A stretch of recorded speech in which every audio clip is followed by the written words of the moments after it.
The following program, although edited, contains scenes of sexual, graphic violence, ritual satanic behavior, the supernatural, explicit sequences. We're all familiar with them. Some material may be unsuitable for people unaccustomed to viewing films so explicitly presented. Only you can judge if you're mature enough to witness the frank and revealing scenes. They wish to consider whether it should be viewed by under 17. Parental discretion is advised. Well, salutations, fellow idiots. Welcome to the very first episode of the Midnight Movie Mixtape here on Schlockaholics, baby.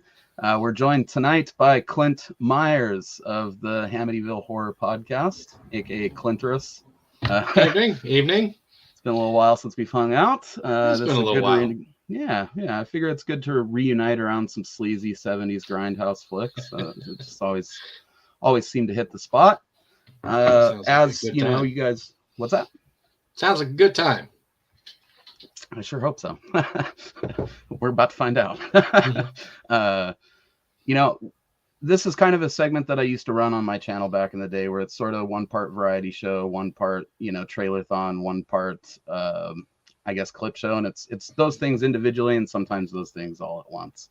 As we work through doing these here, I'll probably start kicking out some album recommendations at the end of the episodes as well, so that you guys will go away with a few movie recommendations and something to listen to while you go put those on your various streaming queues, and prepare yourself to, expand your horizons a little bit. That's kind of the point of especially these trailer-thon episodes, is for us to add to our watch lists together.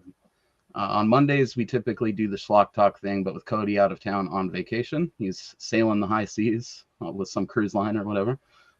Hopefully he doesn't end up in a Poseidon Adventure situation. I don't want to have to go rescue him out there. But, when him being gone seemed like a good opportunity to launch this. These typically aren't going to be on a set schedule. We'll just shoot them when we can. And they're not always going to be live, but it felt like a good opportunity to, start the first episode off here with a proper amount of hype. Periodically, we'll check the comments, see what you guys have to say about what we're checking out. We're going to just dive right into the first film here and, see if it looks good or not. Basically, our rating system will consist of, oh shit, we got Slutty the Clown in the house. Girl. Basically, our rating system will just be, is it class or is it ass? Is it going on the watch list or not? That's kind of, the point of it here. So our first film comes from 1971. It is Eddie Romero's Beast of the Yellow Night. This is one that I definitely had heard about, just the title, I believe I became familiar with it through a website called esplatter.com that used to be an invaluable resource back in the day for all this kind of shit. But that's really all I know about it is, esplatter kind of sold it as like a precursor to The Beast Within. So let's see if that's kind of the vibe we're getting from it here. When the evil in a man has so rotted away his soul that even death cannot bring him release, he suffers the cruelest curse ever placed upon mortal man by the host of darkness. He becomes the Beast of the Yellow Night.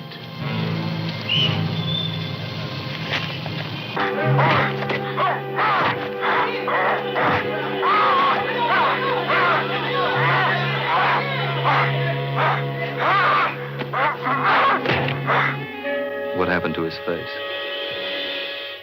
Mangled beyond recognition in an industrial accident. He returned from the dead to possess the body, the life, and the woman of another. But his desire made him a savage beast, condemned to stalk the night with an insatiable lust for living flesh.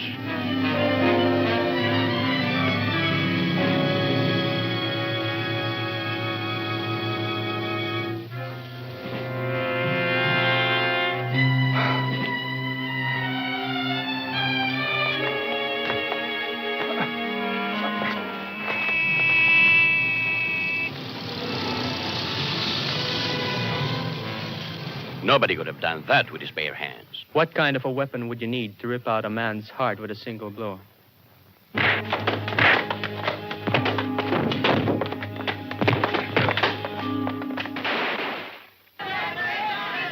Tahimik lang! May sasabihin ako sa inyo.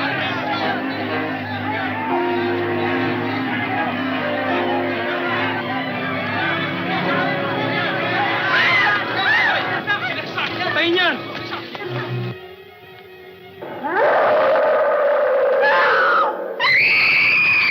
starring John Ashley and Mary Wilcox.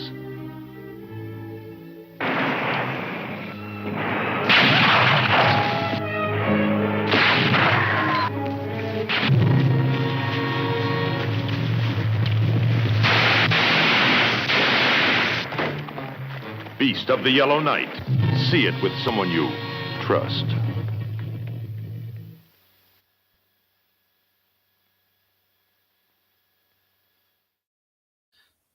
Well, that looks delightful. There's a lot happening there. Yeah, there's a lot to unpack in that thing. We got a nice little ruby red buttocks to kick off this series. Not complaining about that. Yeah. Definitely does look like they were accurate in their assessment that it's sort of a precursor to Beast Within. It looks like it's got a little bit of that going on. Do you ever see that movie? I don't believe so. I think it's from like the mid or late 80s. I forget who directed it, but basically this kid like starts going through this weird transformation because his mom was like raped by some beast on the roadside when, you know, obviously before he was born. And he just turns into, I guess, like a cicada creature. I don't know what's going on. There's like this whole theme of cicadas in Beast Within that's really weird. It's got one of the gnarliest transformation sequences I've ever seen. Like, it's right up there with American Werewolf in London, I would say. Just gnarly and gross. Highly recommend it. This probably does not have a gnarly, elaborate transformation sequence. I get the feeling it would be one of those in-camera fades, kind of like the old Wolfman movies. Where they duck down behind something and pop back up in full makeup. Ooh, you know? I'm getting hairier. Look at this. I'll stop. Oh, my. I could fuck with it, though. It also looks like it kind of alludes to maybe Vietnam a little bit, or some of the political assassinations and coups and whatnot that have went on in like Southeast Asia and shit like that back in those days. I was not expecting it to be so Asian feeling. Maybe Eddie Romero isn't an Italian dude. Maybe he's an Asian fella that's like using the Italian alias to sort of put him in the same conversation as all the Italian shit that was going on in the 70s. I couldn't place this. It almost looked Indian to a degree. Yeah. You know, like it's, or like maybe even like they were from like Taiwan or one of those, you know, the Asian countries that make Hot Wheels and shit. You know, it's like maybe Malaysia or Thailand. I don't know. I'm not a geographer, but it could be anywhere over there in that just general Asian thing. You know, I guess I could see the Indian thing too. Yeah, it really had that look to me. Some of the actors really had favored Indian appearance, and they have this tendency to kind of like have a Michael Jackson Thriller thing going on, even though this is before Thriller. It did have some Thriller vibes, for sure. Yeah. That werewolf, it was giving me some of that, and or Indian Thriller vibes rather. You've seen that video, right? Yes, that's what made me think of it. Yeah, maybe it's the same people. Some of the same people might have been in that video. That'd be awesome. I don't know. I like the poster here. I mean, I'm always a fan of these old drive-in double feature posters. It looks like they commonly paired it with this creature with the blue hand. It's got kind of that like Mad Libs, movie title, like insert this word here, you know, like there's a creature, there's a beast, there's a color, you know what I mean? Yeah. And, you know, I don't know if pairing it with another movie that's doing the same thing makes it better or like fucking really dorky, you know? Yeah, I don't know. But I would have been sold on it. I mean, he's chewing on like a grisly femur right there. Behind like, you know, a silhouette of him grabbing some lady by the hair. It's certainly you know, it reminds me intriguing of those Facebook games. You know, it's like the last thing you ate and the color of your underwear is your horror movie title from India. Yeah, right. And it's like, I don't know what the yellow has to do with anything. I mean, I guess the gas that it showed coming when it was like talking about his curse was vaguely mustardy or whatever. But wait, what's the yellow night? I want to know. Is that like mustard gas? Or is this giving people jaundice? What is this? I don't know. Yeah, I'm very, very intrigued by that aspect of it. And the beast with the blue hand is also pretty intriguing. I mean, the creature with the blue hand, rather, like why a blue hand? What happened to it? Hmm. Is it like a precursor to Idle Hands? Maybe that would be kind of cool. Oh, Somebody's hand gets possessed. I mean, obviously we saw that in the Evil Dead shit as well, which is where I think Idle Hands was riffing on it from. But, right. Who knows? Maybe that's where it began, is in this fucking color coordinated creature feature thing they were doing here. I bet you have the full spectrum of the rainbow. Yeah. Oh, sure. I'm sure it's out there. Yeah, we can make a whole pride flag of these color coordinated fucking creature features, I bet, which actually sounds like an awesome project to undertake. Someone should do that. I think so. So I don't know. What are we? You thinking this is this class or is this ass? Is it the type of thing that you would check out? I think this leans far enough to the class side that I would give this a watch. You know, it didn't look so ass-like that I would avoid it. You know, I chuckled a couple times throughout the trailer there. So if I'm doing that during the trailer, I imagine there's going to be a few more chuckles to be had during the film. So I'd probably check it out. I think it'd be all right. Yeah, I think you're onto something there. I like I mean, I'm not, okay, how do I put this in a way that's, you know, not cancel worthy? It looks like he's specifically targeting women, which is intriguing. Like that maybe there's a sexual component to this. Maybe he's out there rocking a little red rocket while he's fucking running around in Wolfman form, fucking coming after these girls. That'd be pretty funny. It also, I'm intrigued by that tagline where it says "Return from the dead to stalk human prey." It makes me wonder if it isn't like somewhere along the lines of like Death Dream from Bob Clark, where the dude comes back from Vietnam and is somehow like brought back from the dead or whatever and just starts killing people and shit. Really good movie if you've never seen that as well.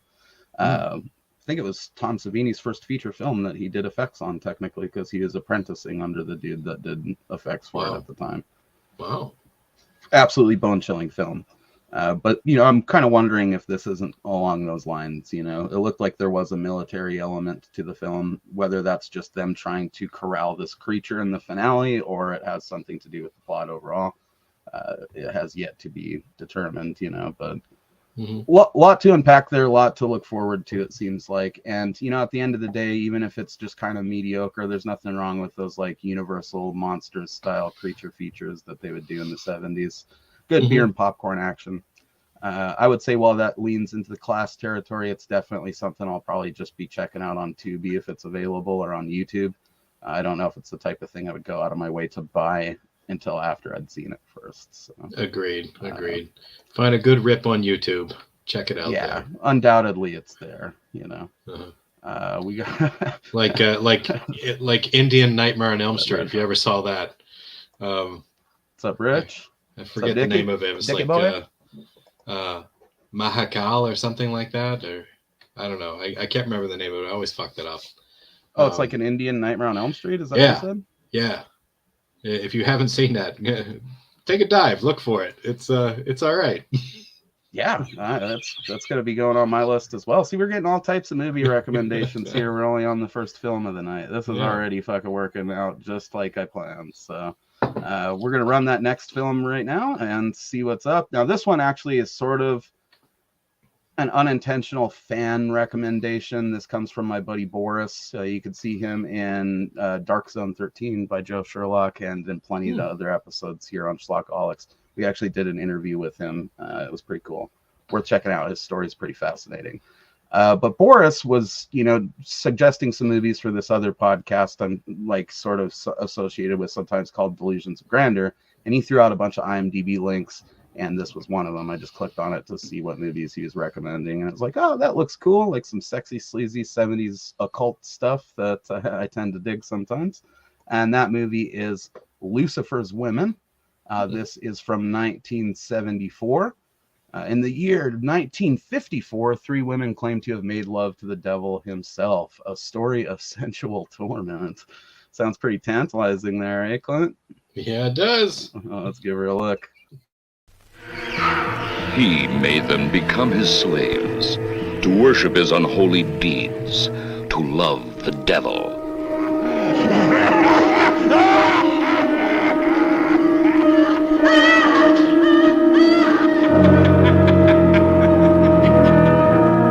Lucifer's Women. Suppose that there was a man who could make you do whatever he wanted you to. I want a life. We need a pure soul. She'll do.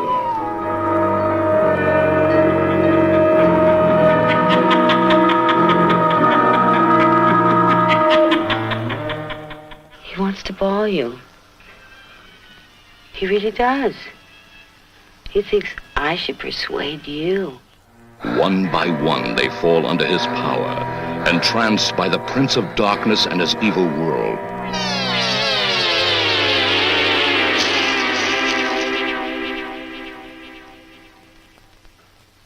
I've exorcised him. It worked. It worked. I must pass on to another incarnation. You must make her kill me, and then herself, at the moment of orgasm. That's how it must be. Their minds controlled by an agonizing torment. Their desires must be fulfilled by the darkest satanic acts of incredible and shocking horror. Lucifer's women. You will meet those who cannot be exorcised, as they are possessed by evil and driven to unspeakable acts of wanton and hideous cruelty. You'll never forget Lucifer's women, a new dimension in exorcism and terror. Lucifer's Women, from Constellation Films, rated R for adults. All right. That's certainly a thing. I like that you got character actor fucking legend old Larry Hankin up in there looking like the reanimated corpse of Frank Zappa posing as a magician or something. I mean, I'd watch it for that alone and the sexy sleaziness, you know, but I'm not sure what was going on in there. He's possessed by the devil and the devil's making him gather like the souls of sexy ladies or something. Is that sort of what you got from that maybe? Yeah, that's kind of what that looked like. Yeah, I got a real 70s porn vibe from this, but without without the storyline. You know, I don't know. There was a lot of, you know, dress up in goat costumes and so forth, but I didn't see a whole hell of a lot happening there. So I'm wondering if they pulled the whole like theater stage production type vibe here, where they just give you like a static background and like a spotlight and have somebody give you a monologue or something. Probably terrible dialogue too, like Blood Feast or something. Yeah. This one didn't hit me as good as the first one. I'd say it's in the ass category, but I'd check it out just because it's sleazy. I like how the fucking poster looks like like an ad for a TV movie that would be printed in Reader's Digest, or like you know, the back page of a newspaper or something. Yeah, or a cautionary tale against smoking, with the F and the flames coming off of it. Yeah, after school special. Don't smoke. It does kind of have that vibe. I think definitely, you know, it also does look a little bit like a less boring version of Rosemary's Baby. I kind of get the idea that the whole task that he's fucking, you know, tasked with is to go and sort of like Bill Cosby these ladies for the devil so that you can, you know, be reborn through some fucked up sex ritual or some shit. Sure. I mean, that's part of the problem with Rosemary's Baby is nothing really fucking happens through most of it. And it looks like that's probably the case with this one too, but there's at least more of the nothing that's happening. So yeah, I'm gonna have to put this in the ass category, but it's still probably going on my Tubi list if it's available on there. Yeah, if I could watch it for free, I might check it out, you know, but it's not one that I'm gonna like really go out of my way to find. Yeah, certainly not something I'm gonna purchase probably at all. But if it's okay and it's sleazy enough, I might buy it if it's part of like a grindhouse pack or something like that. Yeah, it's definitely got some 70s stag vibes to it. I could definitely see looking over balding heads in some garage somewhere with the flicker of a projector going on while I'm watching that shit, you know. Would make great pictures though. And I don't know, man. I've never really seen Larry Hankin in a real role, I don't think. That guy, I mean, do you recognize that dude that was playing the main guy in the trailer, Clint? Vaguely. I wouldn't say for sure, but he's in a bunch of stuff. Like, God damn it. Let's see, he's one of those dudes kind of like that guy that plays the fucking pawn shop guy in Terminator. They're in that category of like actors. Dick Miller. Yeah, he's kind of like a Dick Miller where he's Just in a pops bunch up of places. shit. Gotcha. Yeah, he's in Home Alone. I think, isn't he like the clerk at the fucking like the pharmacy or whatever in Home Alone? Oh, really? He's somewhere in there. I forget. Yeah, he's in Escape from Alcatraz, Billy Madison, some episodes of Breaking Bad. Jesus. You know, he pops up now and again as like that dude, and you're like, oh, it's that dude from that thing, you know, which I believe is the documentary about Dick Miller. It's the title for that. He's in Prehysteria 2 over with Full Moon. Wow. Yeah, Vegas Vacation. He's up in there. The Shadow with fucking Alec Baldwin. I love that movie. I can't recall where he's at in that. I actually can't recall where he's at in any of these things, but I do recognize the dude from seeing him and stuff, you know. Yeah, it's cool to see him like playing an actual lead role in a film. I don't think that's something that happened or has happened too many times in his career. I believe he's still with us. So. Yeah, that's going in the ass category either way. Sorry, Larry. Sorry, Larry. We're going to move on to hopefully something a little better here, and that is Autopsy. I believe this is from 1975, one of two films we have from 1975 here. Looks promising. This one, it does look promising. You know, I really like that poster. I like both the taglines on there or whatever. There is one horror that goes beyond the living dead, and it'll tear you apart. After dramatic pause, you know. I like the logo with like that unhinged spiral thing and the lady's face in the middle, like juxtaposed against the hand holding the scalpel in front of the lady, like laid out all Goldfinger style on the bed there. It gives it a real sexy, unhinged, sadistic kind of a vibe. You know, I guess we're about to find out whether or not the movie feels that way as well, because we're going to watch that trailer. Enter the Chamber of Terror. Watch every corner, because this is where the dead become the living.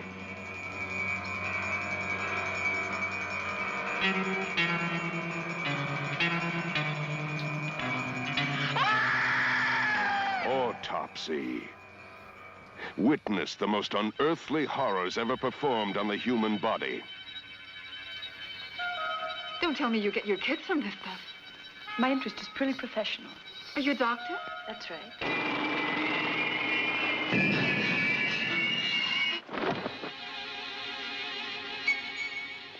Pistol at point-blank range, through the throat and upward. For my money, it's a suicide. You know your corpses, but I know my souls. I confessed this girl only minutes before what you call her suicide. I don't know anyone more beautiful. And you're trying to destroy her. That's the real crime.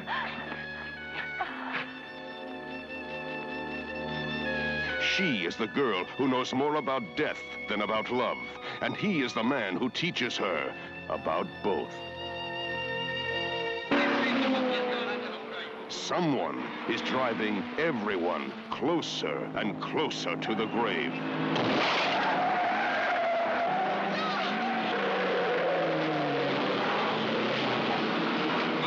You haven't been passing yourself off as a priest for very long, have you? I am a priest. You hear me? I am a priest. Suddenly the fear is spreading, and no dead or living body is safe. Murder goes on a slashing rampage that begins and ends in the morgue. I'm not the one that's crazy. You are. Neither God nor exorcism can help you now.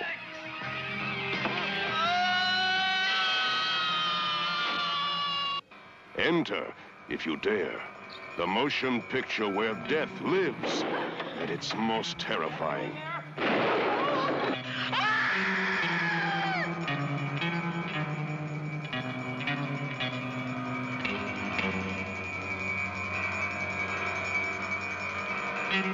Autopsy. It'll take you apart.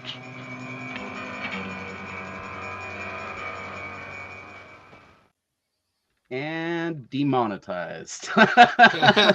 we might have got away with the butt cheek, but there's a lot of naked people in that. Definitely. That certainly looks a lot more promising.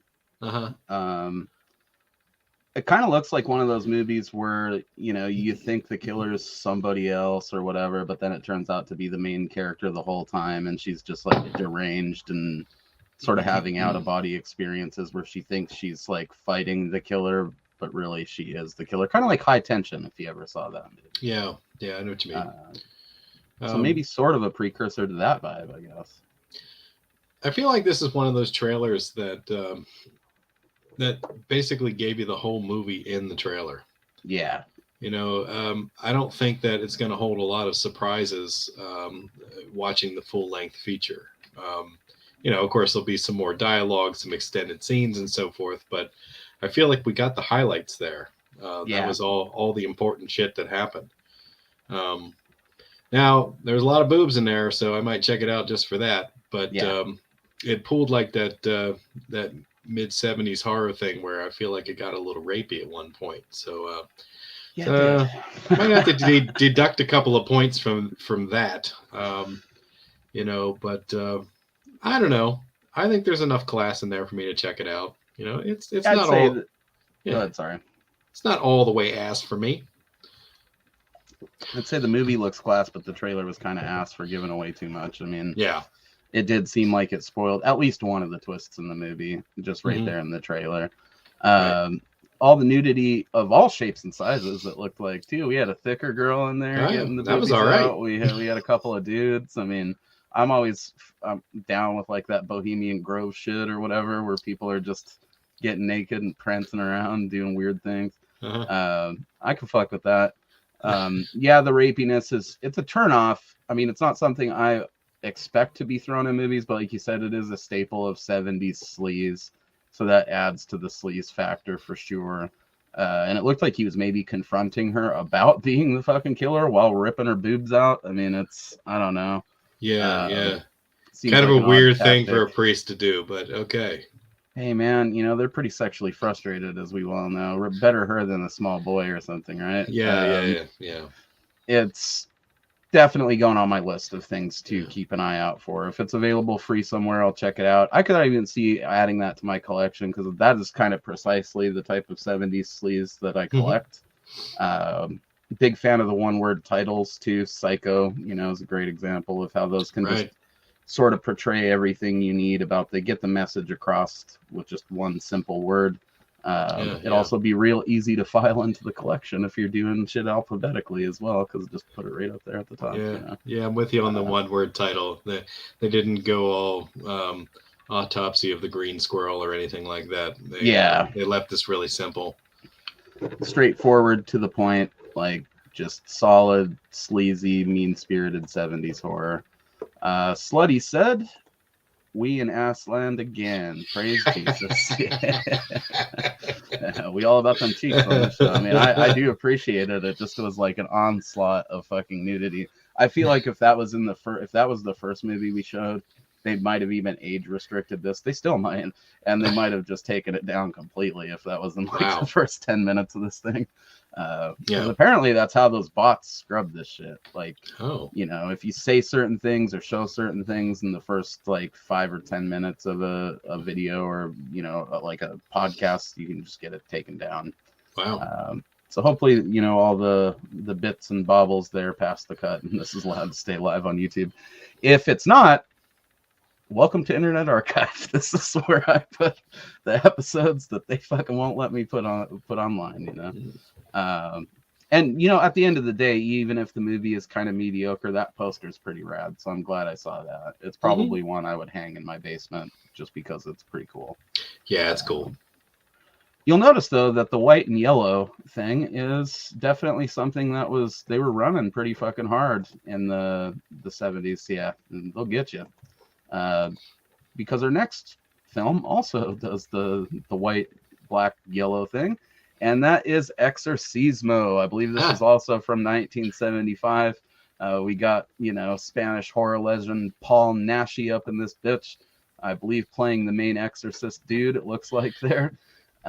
Some more priests, that seems to be a theme for these. That was not by design. These were picked at random just because I was either familiar with the title or they just looked interesting.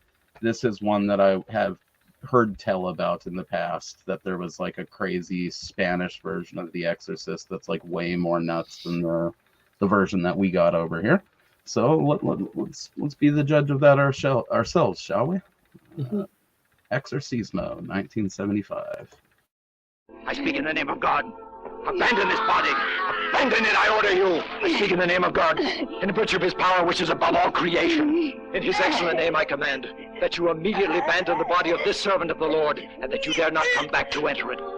Exorcism, a disturbing story which presents with absolute realism and in all its crudity an eternal theme, the struggle of good against evil, the eternal battle between man and the devil. You're not like that, you know. You're manly. Beautifully strong. Exorcism, shattering scenes in an incredible story.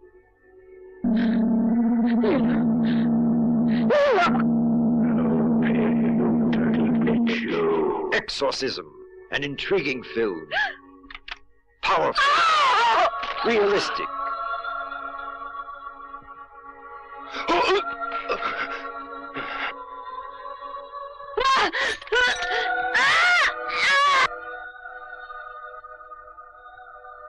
A film which will have a direct impact on your feelings because of its intense drama. Marvelously acted by Paul Naschy, Maria Persci, Maria Costi, and presenting Grace Mills as Leela. Get lost! Break your ass! All you hear, you're all nothing but stupid asses! Exorcism, a film that will disturb you.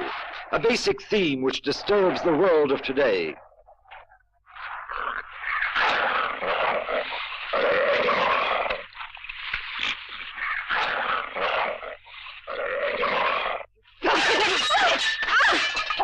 This will not hurt you. What are you doing? You won't drag another word out of me. Get him out. Exorcism, a suspense film filled with violence and tenderness. A production by Juan Bosch, which you will not easily forget. I've seen and met death. I know, darling. No! Exorcism, the diabolical adventure of people who invoked Satan.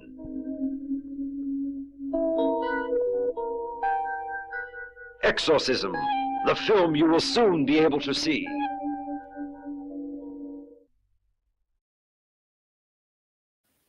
Well, I mean, it certainly looked nuts, you know.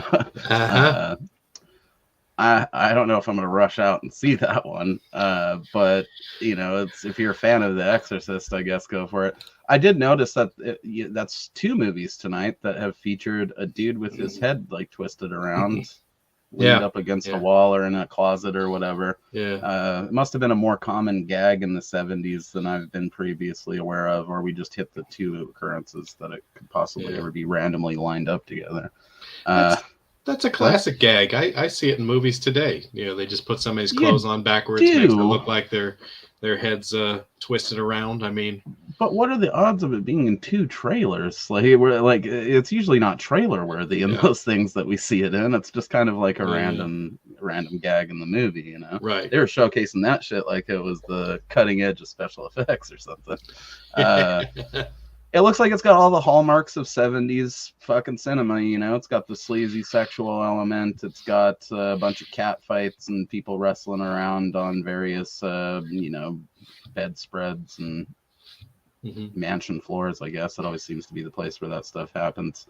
I do like some of the effects that were shown briefly in there, namely, I guess just the lady with the contacts, but I feel like on account of the cheesy dub, you're probably not going to get the full impact of whatever blasphemous things she's saying, like Reagan in our version of The Exorcist, because it's just going to come across as dorky.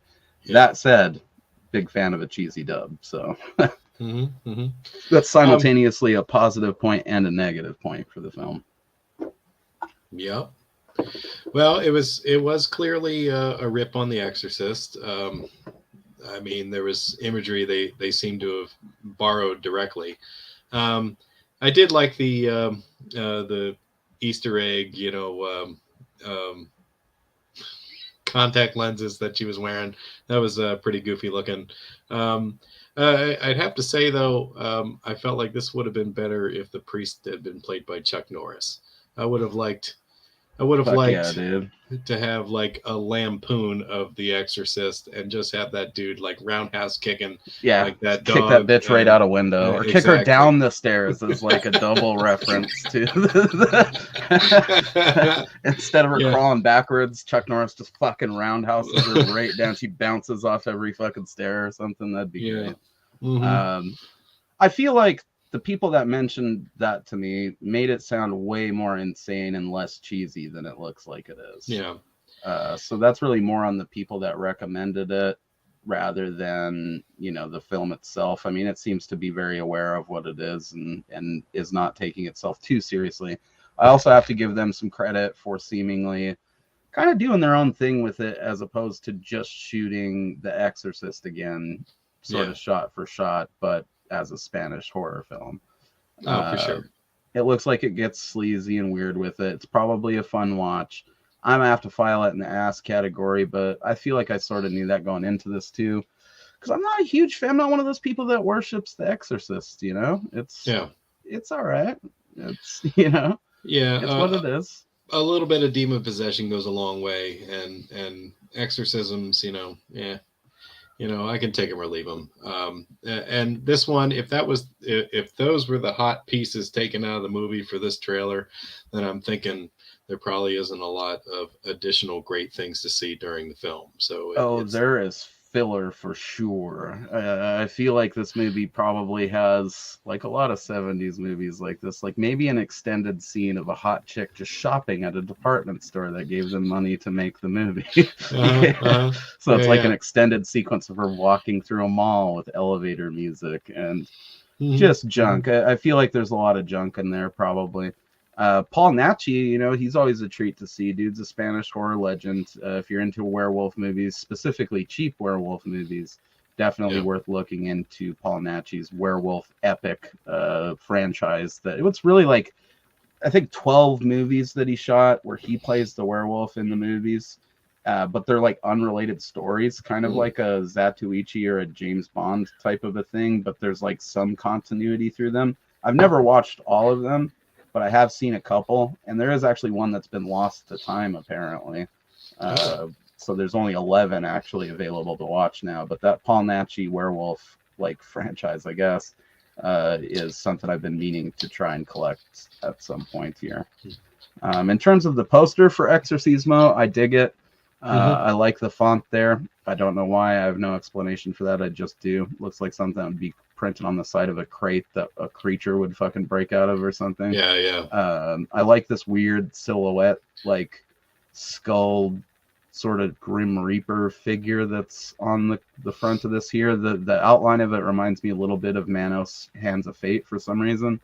And just the whole general vibe of it reminds me of like these crazy unhinged like books of short stories that my grandpa would read to me as a kid and just fuck my little brain up at night. So I like the poster probably more than I like that trailer, if I'm being honest. Agreed. And then down there, you got his face with like the crucifix in the foreground, and then the lady clearly in like the torments of possession. It's a well-designed poster. I dig it. I like it. I like it a lot. Okay. No comments on that one, so I guess we're not alone in thinking that. Yeah. Oh shit! Okay, we did get comments. They just didn't update us on it. Oh blimey, that bloke's head was on wrong. yeah, well, it was. It looks worse than my movie. I don't know. Your movie looks pretty good, Slutty. I think you guys did a good job. I'm still, gearing up to order a copy of it here soon. Hopefully, I can get it. Richard apparently thinks it's pretty bad too. But I honestly think that it's probably a lot better than most of the shit we fuck with on this channel. And I like the voyeuristic, weird, sort of random elements of it that I remember seeing in the trailer, so I'm into it. It certainly looks like more thought was put into your movie than this, because this is them basically like just going, The Exorcist was pretty cool. Why don't we take that and gross it up a bit? And that's it, Yeah. I would say probably the original version of The Exorcist is a better bet of a movie to watch, just because it's more solid and coherent, it looks like. But you know, I guess that's up to it's in the eye of the beholder. Again, I'm not a huge fan of that film, but I think maybe, you know, the thing with The Exorcist is that it's not that I'm not a huge fan of it. It's just that it perplexes me why so many people. I mean, I don't love it, but I certainly don't hate it. You know, it's one that I watch every few years. Kind of like Halloween. I'm not a huge Michael Myers fan either. But it just sort of perplexes me a little bit how those movies developed like such insane, dedicated fandom. But I guess the same could be said about most of the stuff that I love that has like cult fandom or whatever too. I think with The Exorcist and Halloween, it's gone beyond cult fandom into like straight up mainstream fandom. And I don't get it, man. I mean, you know, that little girl gets possessed by a demon, and dudes come to her house and get the demon out of her or whatever. I think I prefer Exorcist 2 to the first one, and the third one's my favorite of the whole series. So I just like how goofy and like 70s style weird Exorcist 2 is, I guess. I've never seen it. You know, especially as a young lad, Reagan had grown up a bit. She had some sweet sweater puppies in that fucking second movie that I was definitely a fan of. I also really like the big set piece where the house is like crumbling at the end. That used to give me anxiety. Still kind of does a little bit. So, I don't know. Where do you stand on The Exorcist, since we're on the topic? It's just a natural segue, I guess. It took me a really long time to see it. I only saw it probably about a year ago. For the first time, and I feel like the movie holds up, and it's a little bit less about, you know, Reagan being possessed than it is about the character arc of the priest. So I enjoyed his character a bit, and you know, him kind of, I don't know, losing his faith a bit, almost falling out of love with the church, you know what I mean, pursuing a career and, you know, like behavioral studies, you know, and thinking he could help people through like therapy, and then ultimately being exposed to something that he really didn't believe in, you know, and being compelled to believe that it was really happening and asking the church for help, which in comes Max von Sydow, you know what I mean? It's, you know, I liked it when I looked at it from that perspective. It wasn't so much about the little girl for me. It was about him. Yeah, I think he just fucking made me like The Exorcist more, explaining it like that, than any previous time that I've ever watched the movie. I might pull that out when we're done and watch it again, thinking more, you know, like intentionally about that. Because I felt they got a. Oh yeah, the thing that I nitpicked was when they got really cheesy with the Ouija board. Like that was a really lazy way of explaining her possession. You know what I mean? You know, oh really? Captain Howdy possessed her through a Ouija board? Get the fuck out of here! You know what I mean? It's it's. I was hoping for something better. But you know me, I love stupid shit like that.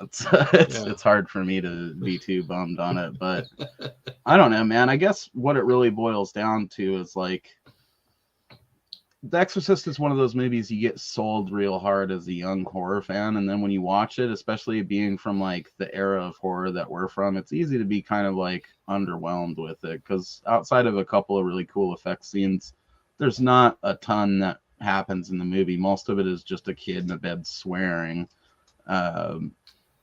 which is neat, you know, don't get me wrong, but it's just I don't love it, but I don't hate it. It's just always kind of been one of those middle of the road horror classics for me that I revisit every now and again. I mean, I like it enough to revisit it, so that should be some points in my favor. But it's just I don't know, it's never particularly grabbed me by the gizzards, you know. So we're going to move into the next movie here. This one I chose specifically because the poster looks fucking insane, and that is Watch Me When I Kill. Apparently one of my cats has found a paper bag, so we're just going to run that trailer, talk about the poster and everything afterwards. I don't have anything to say right now. Cut it out. We'll probably have something to say when it's done. Right.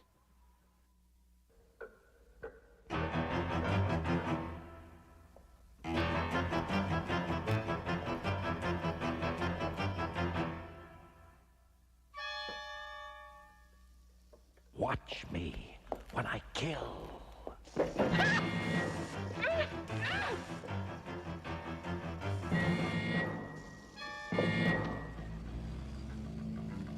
Prepare yourself for shock after shock, for horror beyond belief,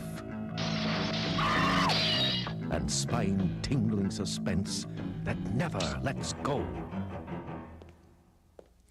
Turn them back on. I'm still in here.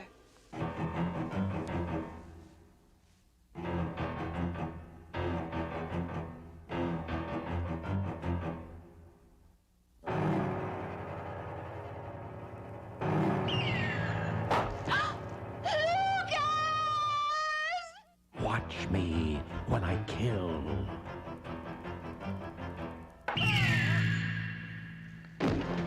You are invited to witness a shattering adventure in total fright.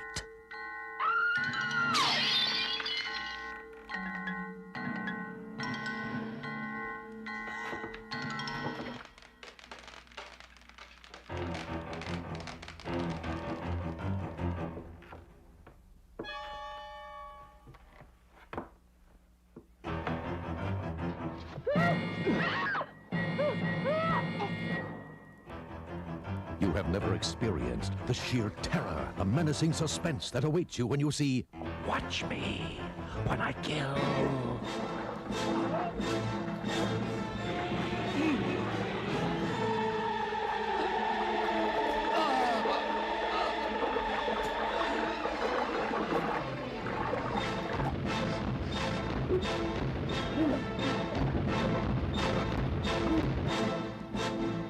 Watch me when I kill.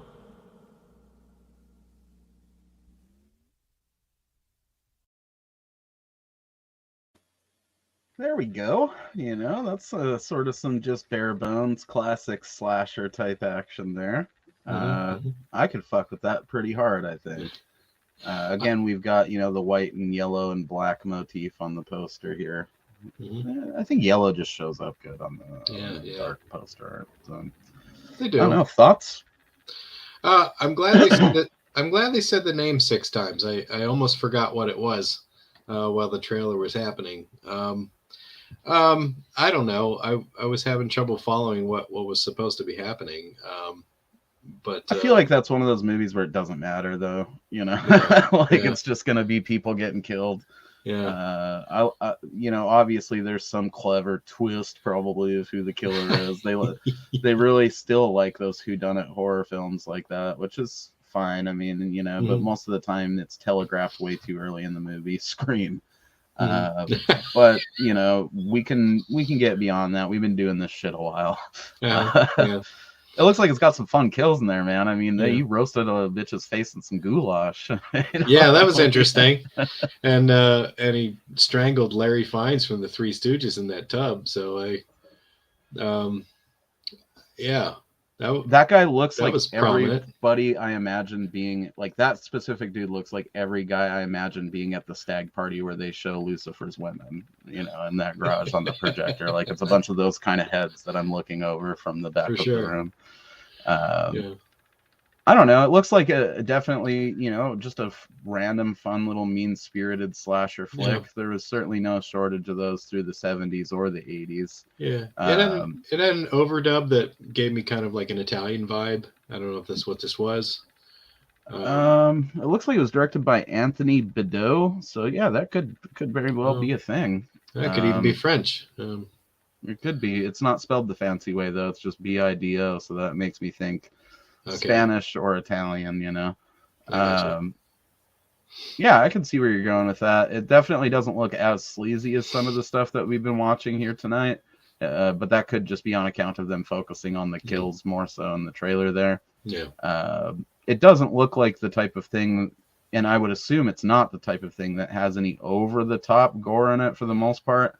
No, because if there was, you'd think some of it would have been in the trailer, and we'd probably know about it just because this is tailor-made video nasty stuff.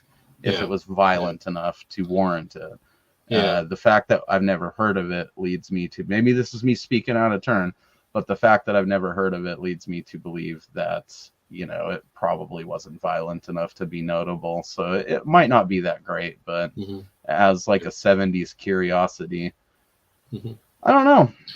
I don't know if I'd call it class or ass. It looks like it's just kind of middle of the road, like something I would definitely watch, but I wouldn't have high expectations for. Sorry. I don't think I got enough in the trailer to say if I thought it was class enough, you know, to really watch it. I mean, I might check it out just because it looked good. It had, I think it was shot well. You know what I mean? Somebody seems to have taken some care in, you know, setting up lighting and getting good coloring and things like that. I mean, everything that was on camera looked like they were intending for you to see it a certain way. It had an art to it. A couple lame things about you know, the special effects. I mean, when they clearly trailed the knife across the neck and dribbled blood out of the blade, you know what I mean, across the neck. So there wasn't any real serious gore there to go after, but you know, you got the idea what they were trying for. There's definitely not some Tom Savini shit, that's for sure. Did he club that fool with a pepper mill before he did that too? It looked like he did. Something like that. It could have been a hammer. Took that Olive Garden fucking pepper mill and just beat the dude over the fucking head with it. That was my main takeaway from that. Yeah. They got a good sound effect for that. Yeah, they did. They probably clapped a sandbag with a half a coconut. Clack. I think I would say that this is not class or ass just based on the trailer, but like you said, it's something that I would check out because it does look good, and I feel like it has potential to be more class than ass. Yeah. I'm also a little bit intrigued by the fact that it does look, how do I put this? It looks like more of a modern Friday the 13th sleepaway camp style slasher that's going for more of what we would come to know as like the American slasher style of doing things than it is necessarily just giallo stuff. Right. Because a lot of 70s slasher films lean into that giallo territory because we didn't have as many of them over here in the 70s as we did later on in the 80s. So a lot of the people that were making them were inspired by the earlier stuff that was going on in Italy and the stuff that was contemporary at the time from Italy. That felt like it was kind of like almost a perfect middle ground between that shit and like the American slasher films of the 80s. So I would think maybe it's notable just because of that, because it's like a sort of semi-modern slasher that came out in 1977 of all years. It's also entirely possible that Star Wars overshadowed this, like it has many a genre film from 1977, because that came out the same year, and it tends to steal a bit of the limelight even from a lot of the horror films at the time. If you were into genre films in the 70s, you were pretty much gone to Star Wars multiple times and probably not watching a ton of other stuff for at least a solid summer there, or however long it was running at your local theater, which I feel like could have even been years back then, you know. So because it's just 1977 is not a year I feel like I hear about a ton of movies from other than Star Wars. Did Hills Have Eyes come out in 77? I don't know. I feel like that was maybe a year or two earlier. Let's check real quick. While we're doing that, though, I do think that that poster is pretty fucking fantastic, obviously. Yep, it did come out in 1977 for The Hills Have Eyes. But I feel like that poster is pretty fucking fantastic. I mean, I like it a lot. It's almost got like a Mad Max vibe to it. Yeah. Dude's face reminds me a little bit of that Body by Jake guy. I don't know. I don't know if I'm familiar. You'll have to send me some links. He did a slasher movie at one point. I think it was the only thing that he did. But if you ever remember, like he did a bunch of like 80s infomercials, you know, encouraging people to like work out and do aerobics and stuff. So he had the Body by Jake thing. I forget his last name. I got to look him up. That's sounding vaguely familiar as you're describing it, but it might have been a little bit before my time. Might have been. So if I know about it, it would be from like memes and shit. Right. Jake Steinfeld was his actual name. He's an actor. What the hell was the name of that horror movie that he did? Damn it. Home Sweet Home. That's what it was. Doesn't ring a bell, but I mean, just because someone was genius enough to make a horror movie with that title, I think I need to check it out at some point. See, that's another thing that I do want to illustrate with this, right?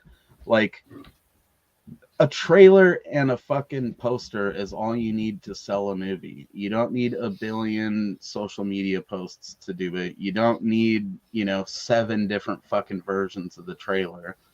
Back in these days, like, you got a poster, usually once the thing was like in the theaters, sometimes they would preempt it a little bit.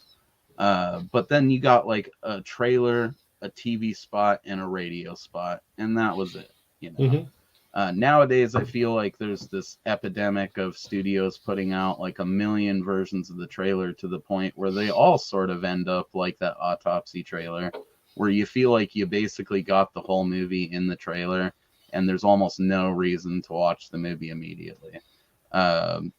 If anything, this was like the polar opposite of the Autopsy trailer, because it just gave us the vague slasher vibes of what was going to be going on in the movie. They maybe fully gave away the Stroganoff kill.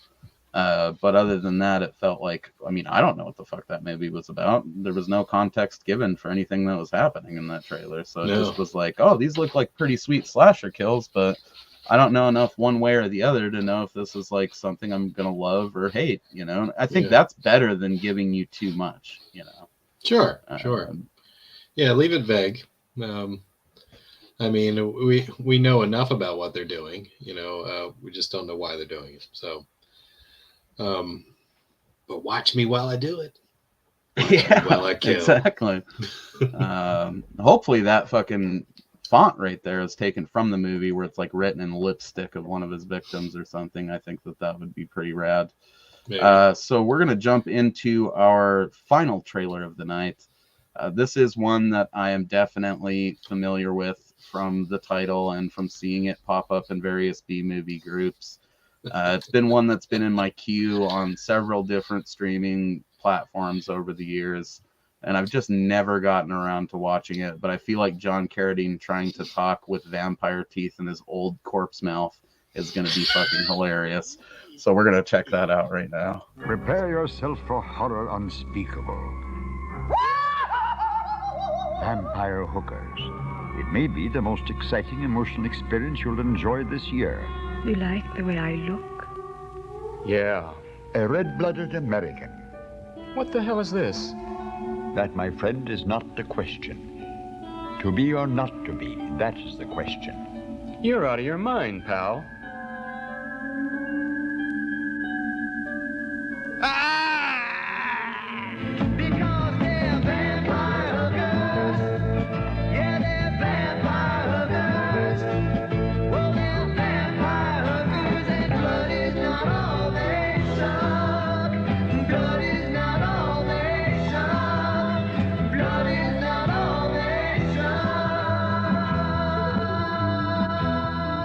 Vampire Hookers is tasteful, delicious, pulse-pounding entertainment. I am Richmond Reed. I died in 1847. Died in 1847. That would make you a vampire. We are all vampires. You die now.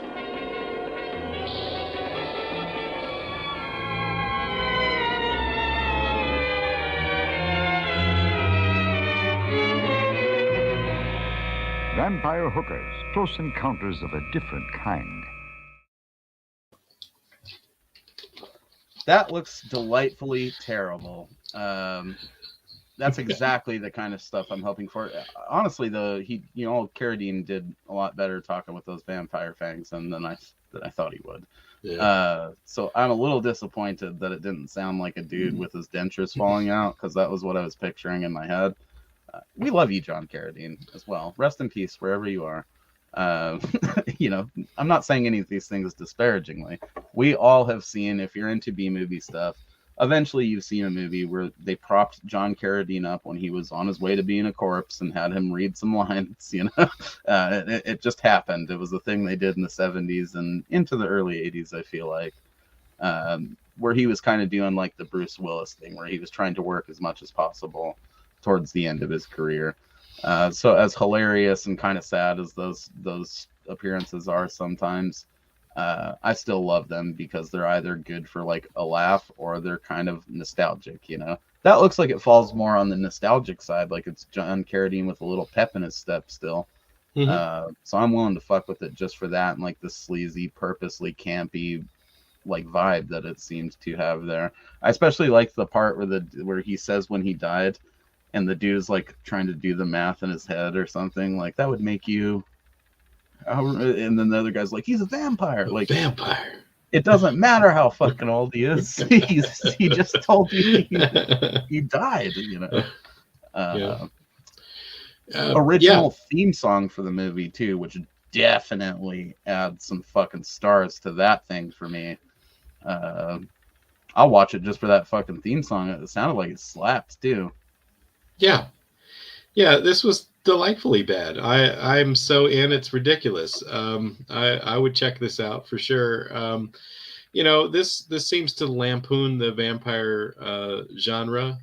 This is kind of like Vampire Sucks decades before Vampires Suck.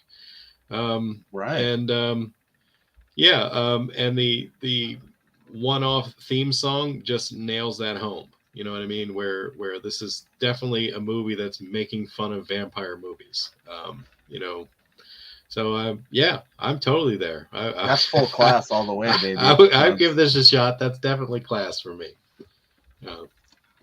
Yeah, it's interesting too that so many of the, I mean, again, I would love to be, you know, claim that I was intelligent enough to have orchestrated this, but it does feel like several of our films tonight have sort of been precursors in a way to other shit that would come out, which just goes to show you, you know, that people are always taking inspiration from other things. I don't know for sure the stuff we're talking about was inspired by any of this shit, but it seems likely for sure.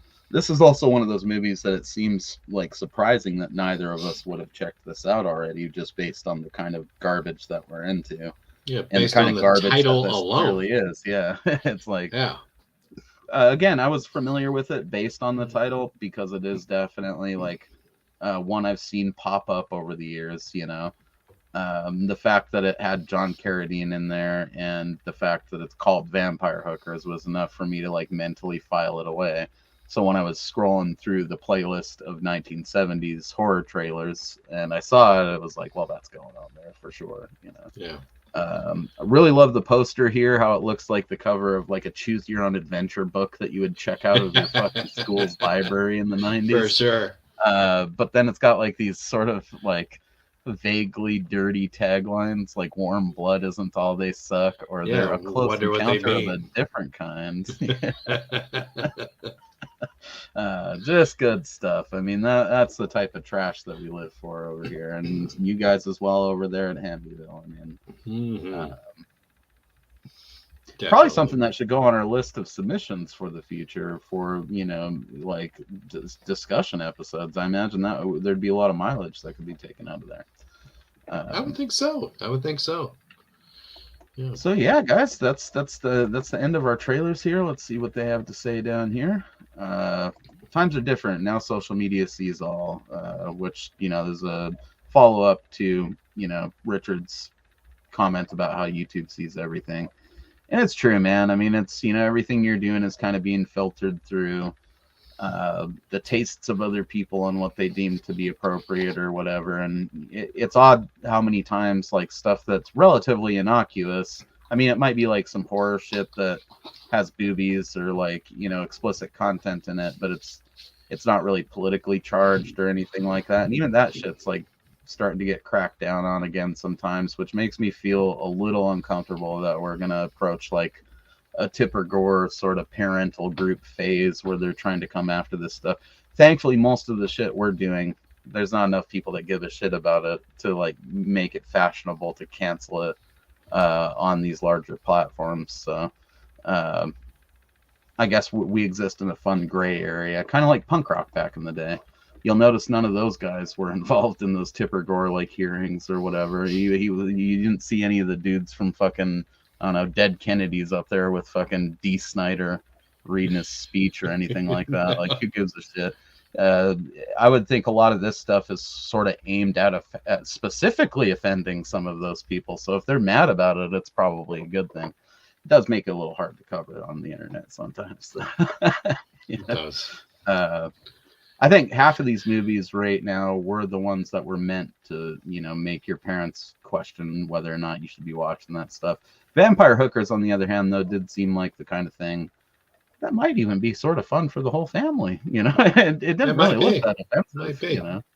I mean, other than the idea that they're prostitutes, it didn't look like it was like terribly explicit or anything like that. So, no. I would think that most people could fuck with that with their kids. It's 2023. Sex work should be legal anyways. Legal and regulated nationwide here in the States. It's worldwide, really. It's just bonkers to me that it isn't. It's safer for everybody involved if it's like that. So legalize hookers today. Yeah. I wish we could resurrect fucking John Carradine from the grave, have him make like a public service announcement for that campaign. Yeah, he was kind of like a vampire pimp in that, you know what I mean? So I'm thinking that might be what they were going for there.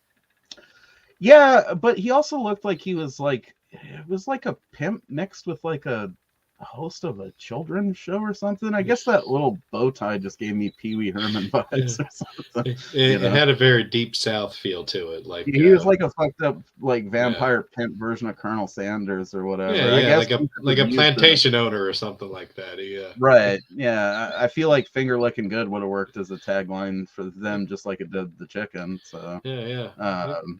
It could have. Yeah, I don't know, man. Of the films tonight, what do you think was the strongest outing? I mean, the one that like most grabbed your attention. I would dare say the first one, Beast of the Yellow Night. I don't know. That was just cheesy enough and silly enough for me to really want to check that out. And I think that if I had an avenue for catching that, I would probably go out and really give that a look. Yeah, I mean, I think if I had to go odds on favorite of all of them, it's definitely got to be the old Vampire Hookers there.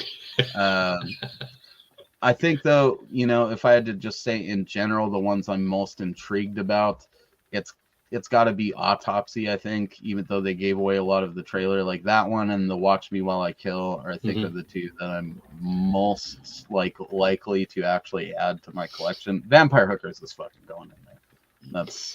That's a sure thing. But in terms of the rest of the other five, those are the two that really struck me the most. I'm not complaining about watching any of them. I mean, that's how you find out about new movies to check out. Beast of the Yellow Night is definitely above Lucifer's Women and Exorcismo, so it's not in the top three, but it's only just not in the top three, Right. And I think with that one, I'm more intrigued to learn more about Eddie Romero because of the whole Southeast Asia kind of vibe to the trailer. Like, what's going on there? It wouldn't surprise me at all if he's like an Asian guy using the Romero name, like I said, to sort of associate him with that stuff. Right. Kind of like how, Fulci did Zombie 2 or whatever to associate it with Dawn of the Dead kind of a thing. Sure. So he took a page maybe from the Italian's own handbook and built himself as an Italian director to make his movies more appealing to like a vaster, more international audience. Than if he went as, Yang Guokdong or whatever the hell his name probably was, living in one of those countries, It's unfortunate. Asian horror didn't really get the shine that it deserves, I feel like, until the late 90s, early 2000s. Because you just don't really hear about a lot of it being popular internationally back in those days. But something like Beast of the Yellow Night obviously was popular enough to get a mention on that website I was talking about. esplatter.com, rest in peace. Good times, man. Found out about a lot of movies from there. Conservatively, like 40% of my original horror collection, like the foundation of it was built just finding movies on there and buying them at Hastings or Suncoast. But yeah, Eddie Romero. It's a mystery. I'm going to find out more about this dude. So I guess, in closing, we'll talk for a few minutes about 70s horror in general. I mean, we're both dudes of, similar age range. I mean, we're not like old enough to have been there for the 70s stuff when it was going on, or been coherent of it for a lot of the 80s stuff. But the 80s tends to overshadow both the 70s and the 90s for different reasons. A lot of horror fans tend to be centralized in the 80s, and then they like some stuff from the 90s. And there are those horror fans that fuck with a lot of 70s horror for various reasons. I've always been one of those because, like I said, the video nasty element of it, like early on, high school days, really drew me into 70s horror. And then when my parents were initially showing me horror movies as a little kid, at like 5, 6, 7, 8 years old, a lot of it was from the 70s because that was their era of horror. But, I find a lot of people in our age range tend to be just like 80s heads, and that's kind of it. They rightfully have some disdain for the 90s horror scene because a lot of it was ass. A lot of fucking good ass, though, in 90s horror. But the 80s get all the shine. But what do you think about the 70s? I mean, you don't have to say you love it just to placate me or whatever. Is it something you fucked with, like, in general, or is it something, where you're like most people, where you like a few select things from there, but it's not an era of horror that jumps out at you when you're looking for random shit to watch? Yeah, I didn't hang there a lot, for sure. If there was anything that I really liked about it, it was either something that was really high profile, like The Exorcist, or it was something that was on the tail end of it, like, oh God, I don't know, like The Hills Have Eyes, Last House on the Left, like Alien, like shit like that. The heavy hitters that came towards the end that might as well be 80s movies, Right. So most of my experience, because of my age, I would have been exposed a lot more to things in the mid to late 80s. Yeah, that stands to reason. Plus, with home video, that's the stuff that we had way easier access to. Unfortunately, with a lot of 70s horror, a lot of it wasn't really readily available to the general public, like on home video formats, until the home media boom, really, of the later 90s, when shit was transitioning over from like VHS to DVD. They were gaining the ability to like remaster a lot of this lost footage that they had reacquired. It was like, I feel like in the late 90s, early 2000s, you saw a lot of releases from, what at the time, I guess, were sort of boutique horror labels of the 70s stuff that had never been previously available. Like, if you didn't catch it at the drive-in back in the day, you were fucked,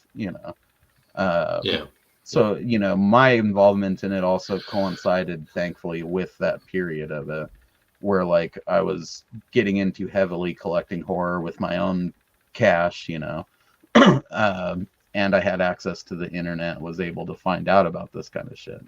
So a lot of people that are a little bit older, or obviously younger, didn't have the reason, I guess, to get into 70s horror. I like it. I mean, it's got a very different flavor to 80s horror, It's more mean-spirited and sleazy a lot of the time, or when it's cheesier, it's like even cheesier. Yeah. It's got some psychedelic, surreal elements to it some of the time that weren't really as prevalent in 80s or 90s horror. It's certainly got its, like, main characteristics that make it unique, It's sort of like the perfect, for me, middle ground between, like, the genre films of the 30s, 40s, and 50s, and then, like, the shit from the 80s. It's kind of got a little bit of all of that stuff in there, with the psychedelics of the 60s thrown into the mix. And then, they're kind of figuring out what would become 80s horror, which is also fascinating to me as well. You see shit like that, Watch Me When I Kill, and it feels a lot like Friday the 13th or Sleepaway Camp, and it's kind of like, oh, that's neat, they were figuring out how to make movies feel like that and not like Psycho, like, sooner than you might think, it's a proving ground, I guess. Like a Yeah. lot of the 60s horror films were just the same sort of horror films they were doing in the 50s, you know. But Just just in with like, color. yeah, exactly, or with a little bit better technology. Whereas the 70s feels like that stuff, but then tidbits of like what was to come from the 80s. Mhm. Whereas a lot of 80s stuff doesn't feel like, most of it doesn't feel like 70s stuff. It was a new era, you know, Yeah. like there's a firm cutoff in like 1979, 1980, where everything afterwards feels like 80s horror for the most part. Yeah. With very, very rare exceptions. But the 70s was that decade where you still got a little bit of that 50s or 60s horror peppered in there, like with Beast of the Yellow Night. But they were doing something new and sexier, and then also, you know, like creating the innovations that would lead to 80s horror, I guess. Yeah. And to a large degree, I feel like the 70s stuff didn't pay a great deal of attention to the way things looked. I mean, they intentionally seemed to go for a real like griminess, you know, a real raw approach. You know, like they wanted it to look real, so they didn't like do a lot of things to dress it up or make it look fancy or polish it. You know, you'd get, you know, an attack that looked, you know, legitimately violent. You'd get some like a fucking murder. Yeah, you get some blood. You get some screams. You know, it's like they wanted you to believe what was happening. I mean, and I think a lot of that was probably the audience that they were going for, that they knew were going to check these things out in the drive-in circuit.